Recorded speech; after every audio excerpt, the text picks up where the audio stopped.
Well, welcome to Lansing, everybody, a city that is inclusive, inviting, and welcoming to people of all different walks of life. And here to tell us exactly why is Julie Pinkston. Julie, tell us where we are. Yes, so we are in the sensory room at Impression 5 Science Center, which is a room, a venue that's really noisy, hectic, hot in the summer, all the different things. But this room gives people who need that break when they visit here and they just need to step away with their family or themselves and have a moment to just regroup and then be able to experience everything else again. That's right. And that's what Impression 5 has been doing with our whole community, coming together for about the last 8 years to really pay great attention to the experience of all guests. Yeah, that's right. Can I tell you, Impression 5 is one of my favorite places in Lansing, because every time you come here, it's not the same Impression 5. You start looking around and you're like, this is the same museum that I was here at like 2 months ago. Right. But something that they do here is that they make sure it's not just in the way that they speak to people and the way that they communicate, but it's also the way that they provide spaces that work for everyone, no matter what your ability levels are.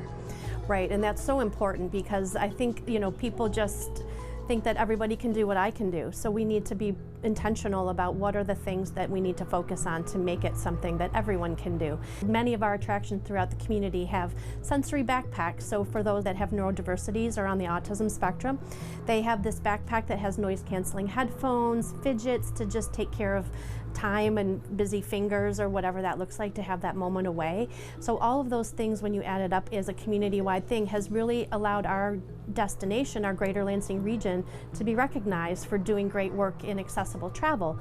And that's been something that we're very proud of. We were ranked the #2 destination in the country for having accessible travel, especially for those with neurodiversities. Yeah, to be #2 in the country. Right. And like you said, it's all because you're intentional. It's not an afterthought, but it's the first thought that you have when you're working and you're wondering who's coming into our community. Well, what can we do that would make you want to stay here or just extend your visit just a little bit longer? So even with that being said, you've also found a lot of different partners in our community to help make that work also. Can you tell us who they are? But we've had great partnerships with, obviously, our key attractions. The Michigan State Capitol building has so many different ways to experience the Capitol for every type of disability. We also have Jackson Field. They have sensory afternoons so that people could bring their whole family. The Wharton Center for Performing Arts has been a strong leader since the very beginning on all of this. And a new partner for us is a national company called Wheel the World. And what they're doing is allowing us to take all these venues, including our hotels and some of our restaurants, and have them mapped and assessed and say, here's where they're doing great things. Here's how you can enter this building. Here's how you can be seated at a restaurant.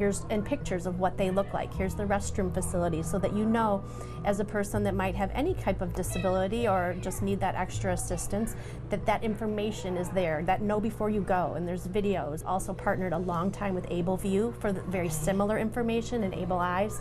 You know, Julie, you mentioned something that is so important because this all stems from the top. So it's a lot of those bigger venues, like you said, like Jackson Field, it's the Wharton Center. But once people at the top start making those decisions as to how can we be more welcoming to everyone else, it starts to trickle down. And that it's no longer just the businesses that are being more inviting and welcoming. It's the way that we talk to one another. It's the way that we speak. It's the people that we meet on the corners and the different streets at these different events. And this is literally, not to sound cliche, but this is what actually makes our world a better place. And this is how you can start, by just doing that in the community. And like you said, hey, at some point you may need that accommodation. You may need that ramp. You may need one of those headphones. So why wait for tomorrow? Let's just do that today. Let's do it. Absolutely. And like you said, of course, with all these different accommodations, it makes your trip planning so much easier. So take a look at the information listed below on your screen. Now you can plan ahead for your next vacation when you are choosing Lansing. So thank you so much.